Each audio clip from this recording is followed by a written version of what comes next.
Hello everyone, welcome to Vidyapath education. My name is Krishna और आज की इस वीडियो में हम डिस्कस करेंगे कैनन्स ऑफ पब्लिक एक्सपेंडिचर्स। इसको आप प्रिंसिपल ऑफ पब्लिक एक्सपेंडिचर के नाम से भी जानते हो। काफ़ी लोगों की क्वेरी आ रही थी कि सर एक पब्लिक एक्सपेंडिचर के जो नियम हैं या यूँ कहें कि जो रूल्स एंड रेगुलेशंस हैं, जो प्रिंसिपल्स हैं, उन पे एक वीडियो बना दीजिए। तो ये वीडियो आप लोगों के लिए है। आप अच्छे से इस वीडियो को देखिएगा और टॉपिक को समझिएगा, ठीक है। स्टार्ट करते हैं इस टॉपिक को। सबसे पहले हम देखते हैं कि पब्लिक एक्सपेंडिचर का क्या हिस्ट्री रहा है, ठीक है। इस पर कितने लोगों ने अपने अपने व्यूज़ दिए हैं। बहुत टाइम पहले की बात है जब ये इकोनॉमिस्ट इकोनॉमी में तरह तरह के अपने प्रिंसिपल्स को एप्लीकेबल कर रहे थे, जब बना रहे थे, उस टाइम पे बहुत सारे इकोनॉमिस्ट अपने अपने पॉइंट ऑफ व्यू रखते थे पब्लिक एक्सपेंडिचर को लेकर के। उनका मानना ये होता था कि भाई पब्लिक एक्सपेंडिचर जो है वो किस तरीके का होना चाहिए, उसका नेचर कैसा होना चाहिए, कहाँ पर गवर्नमेंट को एक्सपेंडिचर करना चाहिए और कहाँ नहीं करना चाहिए। इस पर बहुत सारे लोग अपना अपना व्यूज़ रख रहे थे। उसी टाइम पे एक आपके इकोनॉमिस्ट थे जिनका नाम था फिंडले सिराज। यहाँ पे साफ साफ उनका नाम लिखा हुआ है, फिंडले सिराज। फिंडले सिराज के बारे में कहा जाता है कि इन्होंने कुछ प्रिंसिपल्स के बारे में बताया था, जो प्रिंसिपल आज भी उतनी ही रिलेवेंसी रखते हैं जितनी कि उस टाइम पे रखते थे, ठीक है। एक एक करके हम इनके प्रिंसिपल्स को देखेंगे और जानेंगे कि ये कौन से प्रिंसिपल हैं। इन प्रिंसिपल्स के बेसिस पे क्या आज भी ये प्रिंसिपल आप अपनी करंट गवर्नमेंट में देखने को पाते हो। क्या करंट गवर्नमेंट इस प्रिंसिपल्स को फॉलो करती है या नहीं करती है, ठीक है। एक एक करके हम डिस्कस करेंगे। सबसे पहला वाला जो प्रिंसिपल है वो है आपका canon of economy. Canon of economy यानी कि मितव्ययिता का सिद्धांत। अब बहुत सारे लोग इकोनॉमी वर्ड देख करके इससे अंदाज़ा लगा रहे होंगे अर्थव्यवस्था से, ठीक है। इकोनॉमी का मतलब यहाँ पर अर्थव्यवस्था से नहीं है, बल्कि इकोनॉमी का मतलब है मितव्ययिता, या यूँ कहें कि सस्ता या बचाओ, ठीक है।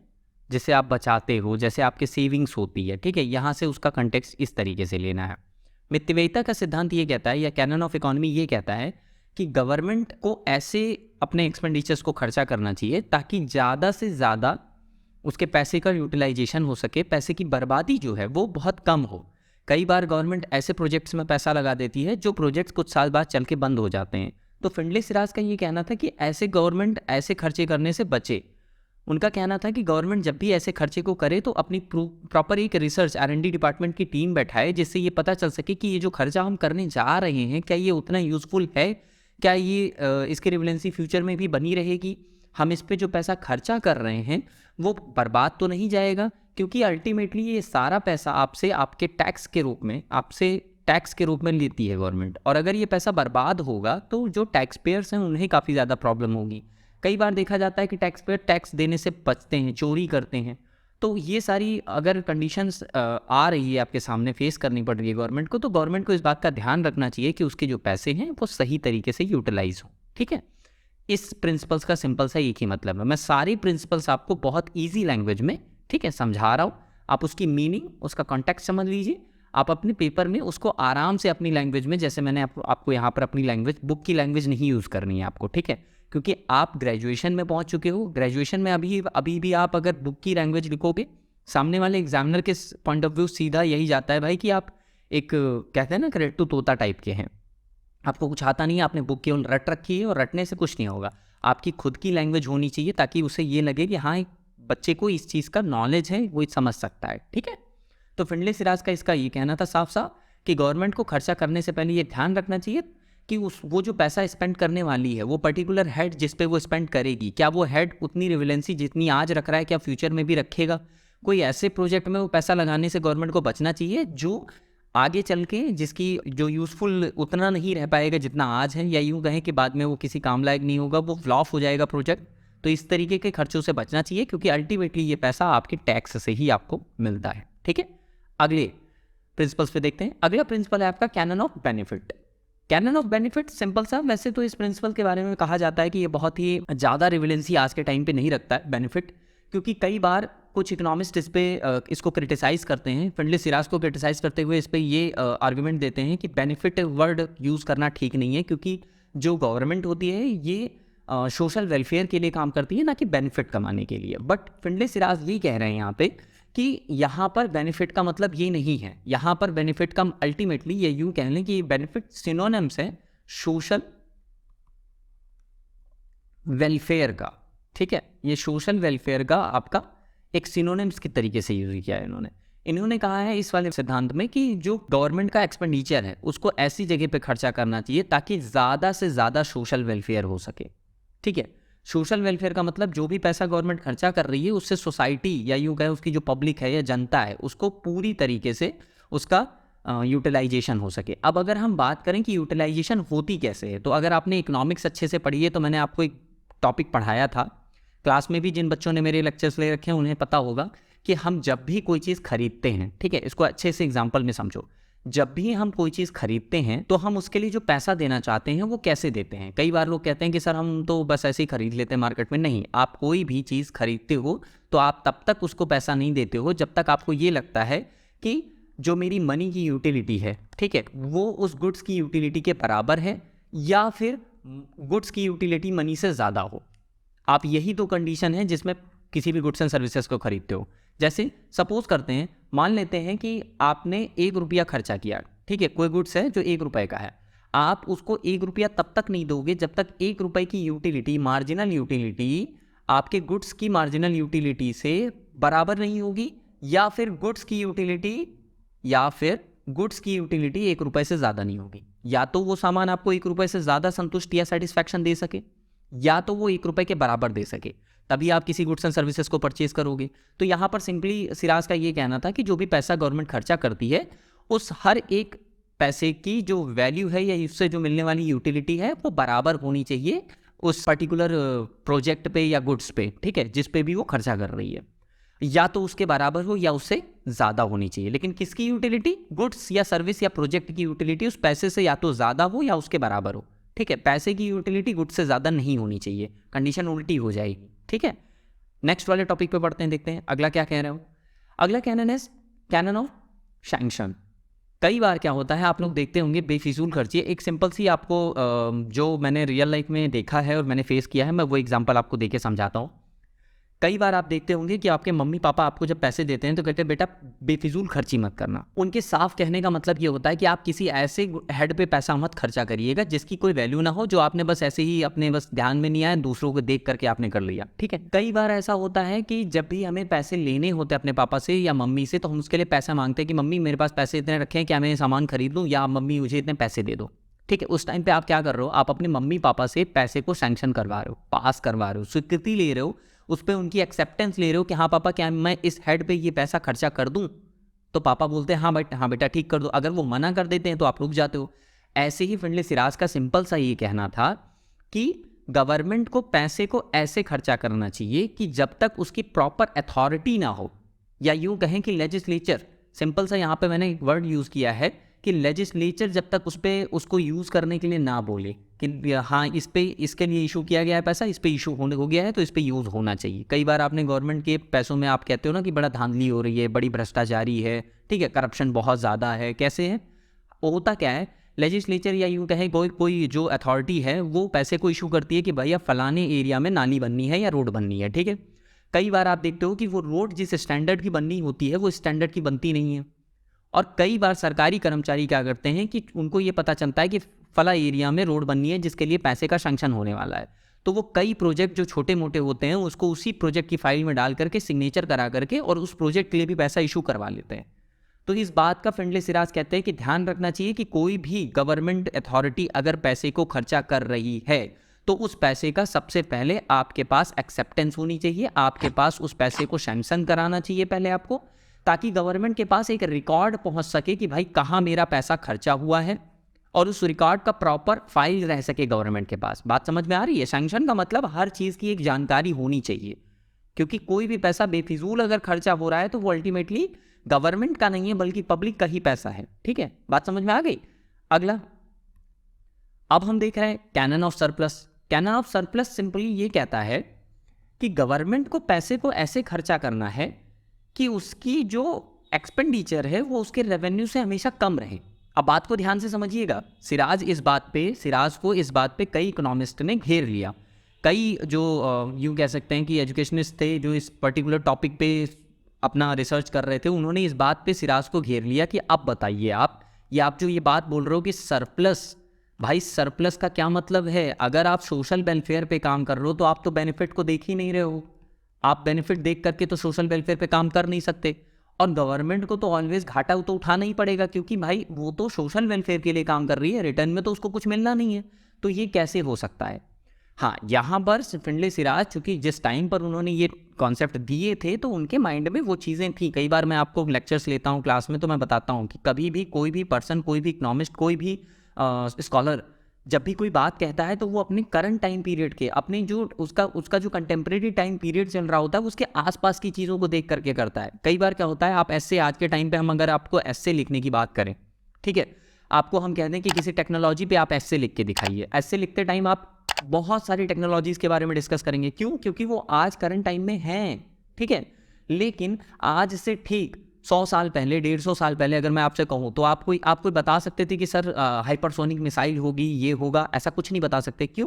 क्योंकि जो आपके सामने है, जो आपके कंटेम्प्रेरी पीरियड में चल रहा है, वही चीज़ आप समझ पाओगे। तो फिंडले सिराज को ये लगता था कि सरप्लस होना चाहिए। उनके कहने का सिंपल मतलब था कि गवर्नमेंट का जो बजट होना चाहिए वो ऑलवेज सरप्लस में रहना चाहिए।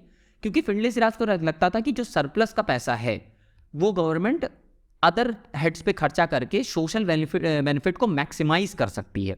बट आज के टाइम पर हम एक चीज़ ये देखते हैं कि पहली बात तो बहुत सारी इकोनॉमीज ऐसी हैं जिनका बजट सरप्लस में नहीं बल्कि डेफिसिट में होता है, और अगर कभी कभार उनका बजट सरप्लस में चला भी गया तो उससे कोई फ़ायदा नहीं होता, क्योंकि अगले साल उससे बड़ा डेफिसिट क्रिएट हो जाता है। ठीक है, इस पॉइंट पे सिराज को थोड़ा सा लोगों ने पॉइंट आउट कॉर्नर करने की कोशिश की कि आपकी इस पॉइंट में गलती है। वो बाद में एक्सेप्टेबल है, आज के टाइम पे हम मान सकते हैं, लेकिन उस टाइम पे उतना नहीं था। ठीक है, तो फिंडले सिराज का सिंपल सा अधिशेष का सिद्धांत या कैनन ऑफ सरप्लस ये कहता है कि गवर्नमेंट को अपनी स्पेंडिंग हमेशा अपने रेवेन्यू से कम रखनी चाहिए, जिससे बजट जो है वो सरप्लस में रहे। और सरप्लस में बजट आज के टाइम पे रहता नहीं है। आप अक्सर देखे होंगे आज के टाइम पे कभी भी सरप्लस बजट आप नहीं रख सकते। सबसे बड़ी प्रॉब्लम क्या है सरप्लस बजट रखने के लिए? भाई सबसे बड़ी प्रॉब्लम तो है आपका एम्प्लॉयमेंट। क्या एम्प्लॉयमेंट? एम्प्लॉयमेंट आपकी सबसे बड़ी प्रॉब्लम है आज के टाइम पे। अगर आप बजट रख रहे हो सरप्लस में तो सबसे बड़ी प्रॉब्लम तो आपके लिए एम्प्लॉयमेंट है। आपकी कंट्री में इतनी अनएम्प्लॉयमेंट है कि आप सरप्लस में तो छोड़ो, आपके पास पैसे ही नहीं है, आप उधार लेकर के काम चला रहे हो। और जब गवर्नमेंट के पास ऐसी कंडीशन आती है तो एक वर्ड सुना होगा आपने, डेफिसिट फाइनेंस। सुना होगा ये वर्ड, डेफिसिट फाइनेंस। ठीक है, घाटे की वित्त व्यवस्था। तो ये आजकल कॉमन हो चुका है, सरप्लस बजट करना बड़ा मुश्किल है और बहुत सारी कंट्रीज हैं जो कर भी रही हैं। तो ऐसा नहीं है कि मतलब नामुमकिन है, बट मुश्किल है। ठीक है, अगला कैनन हमारा देखते हैं क्या कहता है। अगला कैनन कहता है इलास्टिसिटी। बहुत सिंपल सी बात है भाई, एक नोट के तरीके से आप देखो, आप किसी भी चीज़ को जब भी, अब मैं आपको एक आपकी लाइफ का एग्जांपल देके समझाता हूँ। आप कोई भी प्लान प्रिपेयर करते हो, कहीं भी मान लेते हैं, जैसे मान लेते हैं आप कहीं टूर के लिए प्लान प्रिपेयर कर रहे हो कि भाई मुझे यहाँ घूमने जाना है। ठीक है, आपको पता है कि मेरा जो ट्रैवल एक्सपेंस है वो 5000 रुपीज़ है। ठीक है, और वहाँ पे रहना, खाना, घूमना, टहलना सब 5000 रुपीज़ है। ठीक, तो टोटल आप 10,000 रुपये का बजट बना के चलते हो। ठीक है, अब मान लेते हैं ये एग्जैक्ट प्राइस है जो आपको पता है कि इतना लगना ही लगना है। तो क्या आप सिर्फ इतने ही पैसे लेके चलोगे? नहीं लेके चलोगे ना। आप हमेशा कोशिश करोगे कि सर भाई कम से कम 5,000 रुपये या 6,000 रुपये मैं थोड़ा ज़्यादा रख लेता हूँ, क्या पता कोई भी कंडीशन आ जाए, कोई ऐसी सिचुएशन आ जाए जब मुझे पैसे की ज़रूरत पड़ जाए। ये क्या है? ये आप अपने बजट को इलास्टिक बना रहे हो कि इस कंडीशन के अकॉर्डिंग बढ़ाना हो तो बढ़ सके और घटाना हो तो घट सके। बट गवर्नमेंट बजट में एक सबसे बड़ी बात देखने को मिलती है कि गवर्नमेंट का बजट बढ़ता तो है बट घटता कभी नहीं है। कभी भी आप ये नहीं देखोगे कि गवर्नमेंट का बजट बढ़ा हो और घटा हो। कभी भी गवर्नमेंट बजट को घटाती नहीं है। हर साल पता चलता है कि इतने करोड़ बजट पिछले साल से ज़्यादा बन रहा है। क्यों? चीज़ें ज़्यादा इवॉल्व हो रही हैं, R&D डिपार्टमेंट सर्च हो रहा है, फिर आर्म एंड एम्यूनिशन डिपार्टमेंट है, रिसर्च डिपार्टमेंट है, तरह तरह की रिसर्च करनी पड़ती है। रिसर्च में जितना पैसा खर्चा होता है जिसका हमें कोई भी रिजल्ट पता नहीं है कि उसका क्या होगा, बट हम रिसर्च के अगर ये सोच लें कि भाई इसका रिजल्ट तो मिलना है नहीं, फालतू में पैसा क्यों खर्चा करें, तो आज आप देख रहे हो ना, आज भारत के पास इतनी मिसाइलें होती ना, भारत इतने आगे हो चुका होता। हम इनिशिएट लेते हैं, हम रिस्क बेयर करते हैं। अगर हम रिस्क नहीं उठाएंगे तो प्रॉफिट हमें नहीं मिलेगा। इस बात को आपको ध्यान से समझना है। इसलिए लोच का सिद्धांत ये कहता है कि बजट लोचपूर्ण होना चाहिए, या यूं कहें इलास्टिक होना चाहिए, जिसे time to time, condition to condition हम चेंज कर सकें। अगर हमें एक्स्ट्रा पैसों की ज़रूरत पड़े तो हम उसे बढ़ा सकें, और अगर हमें लगता है कि पैसे कम करने चाहिए तो कम कर सकें। इसलिए इलास्टिसिटी होनी चाहिए, सिराज का ये कहना था। ठीक है, आगे बढ़ते हैं। अगला जो है ये है, काफ़ी इंपॉर्टेंट है, canon of equitable distribution.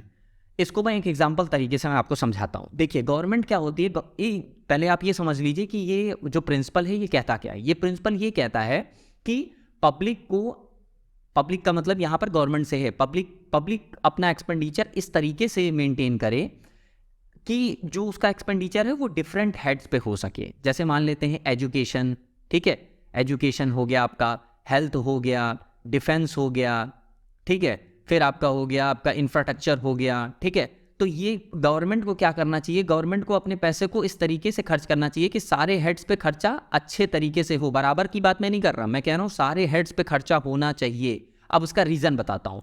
Suppose करो गवर्नमेंट ने अपने बजट में टारगेट बना लिया कि हम सिर्फ एजुकेशन पे खर्चा करेंगे। किस पे कैसे खर्चा करेंगे, एजुकेशन पे सिर्फ खर्चा करेंगे, अदर हेड्स पे खर्चा नहीं करेंगे। आप सोच सकते हो क्या कंडीशन होगी। अगर आप थोड़े से भी रैशनल हो तो आप सोचो, केवल एजुकेशन पे खर्चा करेंगे, इसका सिंपल सा मतलब क्या निकल के आएगा, आपके यहाँ स्कॉलर्स तो निकलेंगे लेकिन अदर सेक्टर डाउन हो चुका होगा। जैसे अभी रिसेंटली मैं आपको बात बताऊं, आपके पड़ोसी मुल्क को देख लो। पड़ोसी मुल्क किस पे ध्यान रख रहा है, अपने फाइनेंस में अपनी बोरोइंग्स पे ज़्यादा ध्यान रखना है। क्यों, क्योंकि कंडीशन इतनी वर्स्ट हो चुकी है कि फाइनेंसिंग उनकी बोरोइंग से ही हो पा रही है। मैं बात कर रहा हूँ पाकिस्तान की, पाकिस्तान सिर्फ बोरोइंग्स पे जिंदा है। अब अगर उसने उस बोरोइंग से भी, अगर उसने अपनी बोरोइंग से भी जो है सही तरीके से अगर उसने अपनी बोरोइंग से सही तरीके से उसको अलॉट नहीं किया डिफरेंट फील्ड पे, तो याद रखना वो डूब जाएगा, ठीक है। जो कि वो हो रहा है, डूब तो रहा है, बट आपको यही ध्यान रखना है। क्योंकि जब भी डिफरेंट हेड पे गवर्नमेंट खर्चा करती है तो इन डिफरेंट हेड्स पे काम करने वाले आदमियों को इनकम जनरेट होती है, और तभी इक्विटेबल इनकम का डिस्ट्रीब्यूशन हो पाएगा। वरना पता चला डिफेंस में ही सारा पैसा खर्चा हो रहा है, तो ना तो डॉक्टर होंगे, ना डॉक्टर को कोई बनना चाहेगा, क्योंकि पैसा तो हो ही नहीं रहा उसमें। गवर्नमेंट इनिशिएट नहीं लेगी किसी में, तो प्राइवेट सेक्टर क्यों इनिशिएट लेगा। और फिर आएगा एजुकेशन, अगर एजुकेशन में हो रहा है तो ये 3 सेक्टर खराब हो जाएंगे। तो इसको बहुत सिंपल से टॉपिक है कि भाई डिफरेंट हेड पे खर्चा करोगे तो ही डिफरेंट हेड से आपको इनकम जनरेट होके आएगी, ठीक है, और इक्वल डिस्ट्रीब्यूशन होगा। अब गवर्नमेंट का सिंपल सा मतलब ये है कि यहाँ पर सिराज ये कहना चाह रहे हैं कि आपको डिफरेंट हेड पे पैसा खर्चा करना चाहिए, सिर्फ एक हेड पे सारे पैसे नहीं खर्चे करने चाहिए। आपने एक बहुत ही फेमस कोट सुना होगा कि शेयर मार्केट में कई बार लोग कहते हैं कि अपने सारे अंडों को एक ही बाल्टी में नहीं रखना चाहिए। उसका सिंपल सा मतलब ये होता है कि अगर आपने सारे के सारे पैसे अपने किसी एक ही शेयर में लगा दिए और वो डाउन हो गया, गिर गया, तो आपको बहुत नुकसान होगा। इसलिए अपने सारी इनकम्स को डिफरेंट हेड्स पे डिस्ट्रीब्यूट करके रखना चाहिए। तो वही यहाँ पर फिंडले सिराज का भी कहना था कि भाई जो गवर्नमेंट है उसको पैसे को ऐसे खर्चा करना चाहिए ताकि वो डिफरेंट हेड्स पे हो सके, और उससे आपकी जो आय की असमानता है, जो इनकम इनबैलेंस है, वो कम से कम हो। बैलेंसिंग इनकम होनी चाहिए सबकी, ठीक। आई होप कि आपको पूरे टॉपिक समझ में आ गए, सारी चीज़ें समझ में आ गई। आप इस वीडियो के कमेंट सेक्शन में मुझे बता सकते हैं कि आपको नेक्स्ट वीडियो किस टॉपिक पे चाहिए। मैं कोशिश करूँगा कि उस वीडियो को जल्दी से जल्दी ला सकूँ, और थोड़ा टाइम लग जा रहा है वीडियो को लाने में, इसलिए उसके लिए मैं सॉरी बोलूँगा आप सबको। आई होप कि आपने वीडियो को एंजॉय किया है, आपको कुछ समझ में आया है। और अगर आपको कुछ समझ में आया है तो ये 6 प्रिंसिपल्स आप अच्छे से आप अपनी कॉपी पे अपनी तरीके से अपनी लैंग्वेज में लिखने की कोशिश करिए। ध्यान इस बात का रखिए कि जो इसकी थीम है वो नहीं चेंज होनी चाहिए। थीम अगर आपको पता है तो आप अपनी लैंग्वेज में भी लिखते हो तो आपको पूरे नंबर मिलेंगे। वीडियो का PDF लेने के लिए आप टेलीग्राम चैनल ज्वाइन कर लीजिए, आपको वहाँ पे इस वीडियो का PDF लेक्चर मिल जाएगा, ठीक है। और मिलते हैं फिर नेक्स्ट वाली वीडियो में। God bless you all, thank you so much.